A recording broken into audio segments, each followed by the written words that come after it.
যদি তুলসী পত্র না থাকে তাহলে শোনো নারদ, এই প্রত্যেকটি ভক্তের মধ্যে দুইটি করে আমি বস্ত্র দান করেছি, একটি গঙ্গা আর একটি যমুনা, দুই নয়ন। এই দুই নয়নের অশ্রু দুই ফোঁটা যদি আমার চরণে দিতে পারো তাহলেই তো ওই ভক্তের কাছে আমি চির ঋণী হয়ে যাই।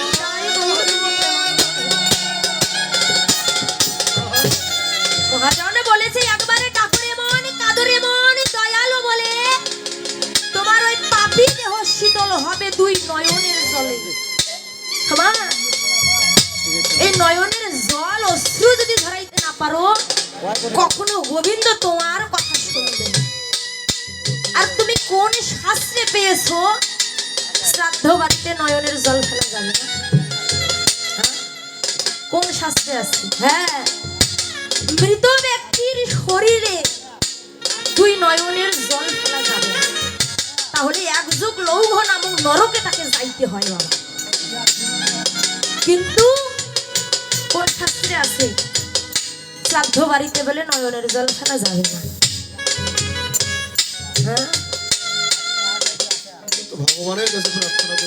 আমরা এখানে কোথায় প্রার্থনা করতেছি? গোবিন্দের কাছে। সবাই নিয়ে পরামর্শ অনুমতি নিয়ে সবাইকে নিয়ে কিন্তু গোবিন্দের কাছে প্রার্থনা করতেছি, মৃত ব্যক্তিটার উদ্দেশ্যে করতেছি, কিন্তু গোবিন্দের কাছে আমরা কামনা করতেছি। হ্যাঁ,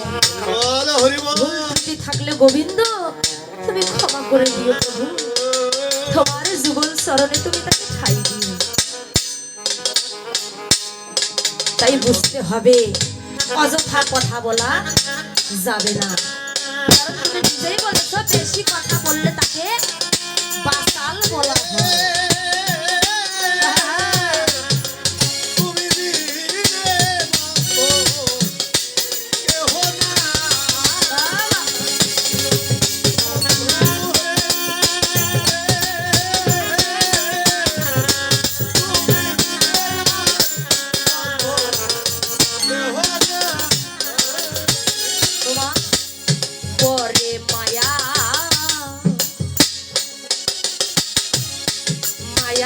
সংসারের জালে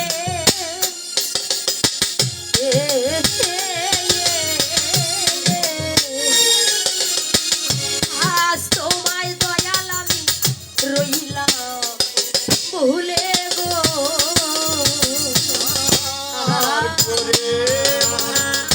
হরি বল হরি বল।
আজকে দেখো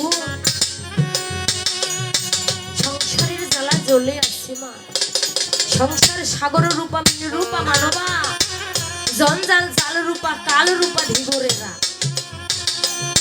সংসার হচ্ছে সাগর বস্তু, এই সংসারের জ্বালায় কিন্তু আমরা কাঁদি। একবার হলেও গোবিন্দের নাম নিয়েও গাইতে পারতে হয় গো মা। অবশ্যই আমাদের সে বিষয়টি ভাবতে হয়। তাই মহাজন কি বলেছে, ওরে মায়া দয়ার সংসারে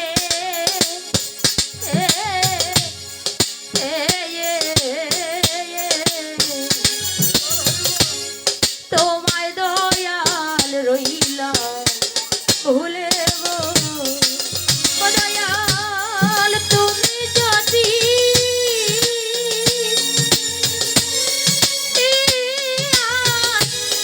দাও গো ভাতি বলো বলো দয়াল আমি কোথায় যাই হৃদয় গৌর বিধি প্রেমানন্দ হরি বল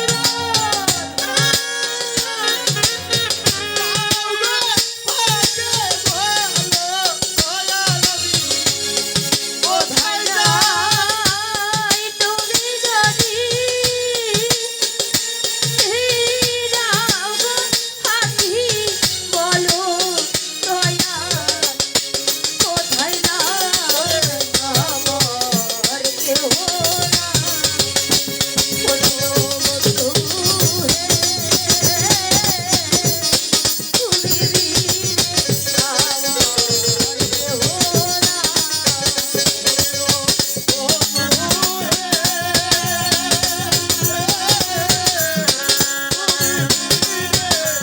আমার কেহ আর দশেন্দ্রিয় রিপুজনা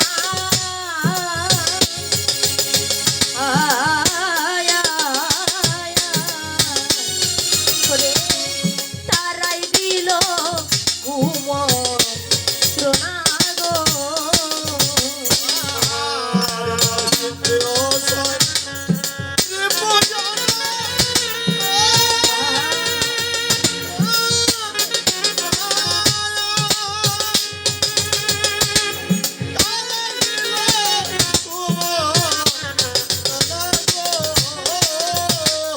দশেন্দ্রিয় ছয়টি রিপু এই দেহের ভেতরে আছে মা সকলের ভিতরে তারা কি করছে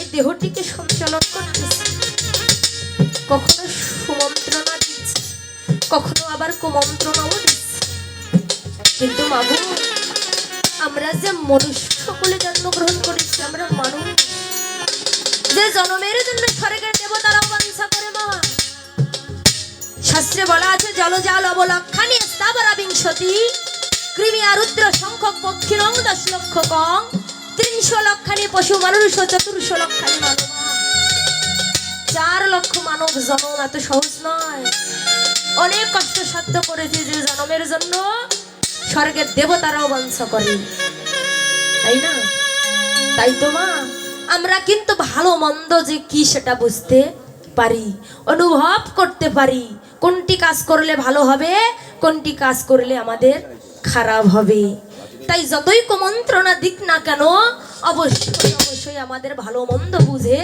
কর্ম করতে হবে তাই গৌরপীতি প্রেমানন্দে হবে তাই মহাজন কি বলছে দশেন্দ্রিয় ছয়রে পূজনা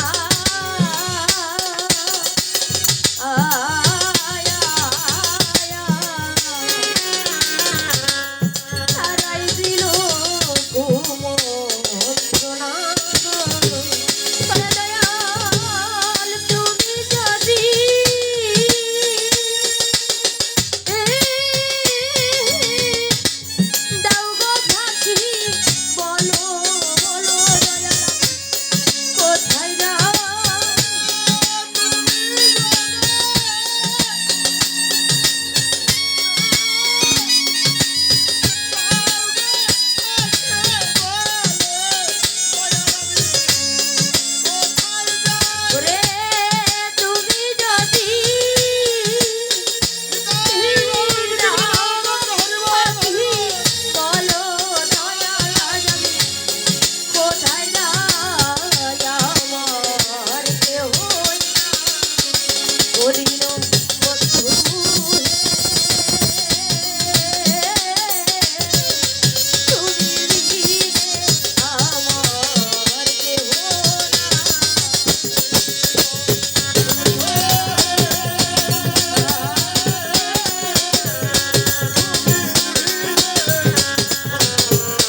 সবাই চলে যাচ্ছে মা।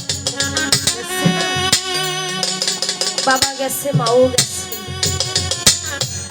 একে একে তার সাথে যেগুলো বেরিয়েছিল তারাও চলে যাচ্ছে।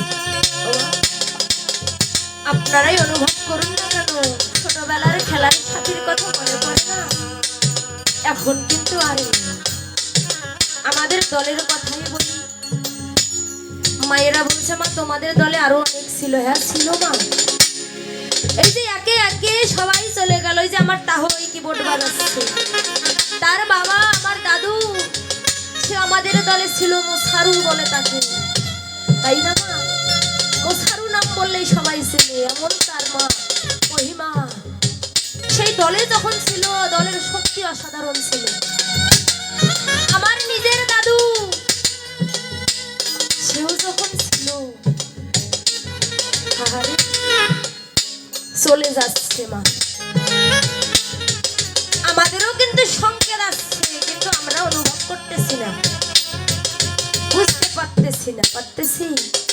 ভগবানও সংকেত দিচ্ছে, চোখের জ্যোতি কেড়ে নিচ্ছে, কিন্তু আমরা কি করতেছি? মনে মনে ভাবতেছি চোখে দেখা পাচ্ছি না, বড় ডাক্তারের কাছে গিয়ে ওই মা পাওয়ারি চশমা বানিয়ে নিচ্ছে। চুল পেকে যাচ্ছে, পলক করতেছে, কিন্তু সংকেত দিচ্ছে আর নয়, এইবার একটু হলেও কর্ম করো। তাই মহাজন বলছে গো মা,